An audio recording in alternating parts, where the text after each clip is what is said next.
As we trace back our spiritual lineage to the early centuries, we find the Christian church a maligned religion. It was not popular. Many of the Christians in the early centuries paid the ultimate price for their faith with their lives. The Colosseum in Rome stands today as a testament of this fact. Under pagan Rome, the Christian church struggled along, but one thing was sure. The intensity of the persecution kept the church free from nominal and lukewarm Christians. If you were a Christian, you had to be all in. There was no middle ground. But in the 4th century, an event would come along that would change all of that dramatically. The conversion of Constantine changed the course of history for the whole of Christendom, and the roots of that come down here to York, England.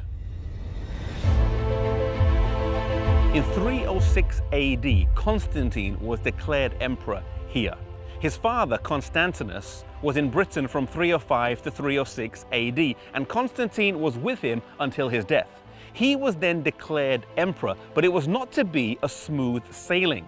There were counterclaims to the emperorship from Licinius and Maxentius. And it was before a battle with Maxentius that Constantine felt he needed more help than just the soldiers he had, and so he sought the help of God. He believed he saw a cross in the sky and heard the words, "By this sign you shall conquer." He took this as a sign to convert to Christianity, and a major switch began to take place. Rome would go from being pagan to papal, from paganism to professed Christianity. Many historians debate the authenticity of Constantine's conversion. Was it a deep-rooted biblical conviction, or was it a political ploy to keep a divided empire together? One thing is sure, though, that after his conversion, practices crept into the church that previously had no place there. Temples that were pagan were changed to Christian.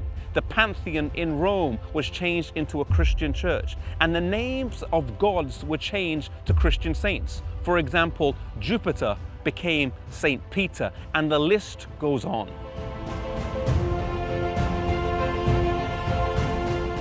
While some were happy for these changes and welcomed the lack of persecution and their newfound status, there were many Christians all over Europe who resisted these changes. For them, the persecution continued as they stayed out of line with the Mother Church.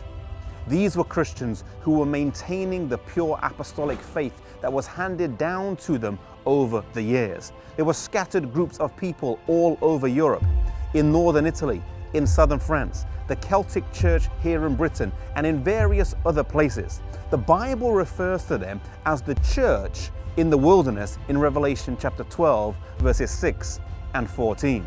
They were not always the biggest, they were not always the largest, but God would always have a people that were true to Him and that were faithful to His word. And so from this point on, 2 branches of the church would emerge.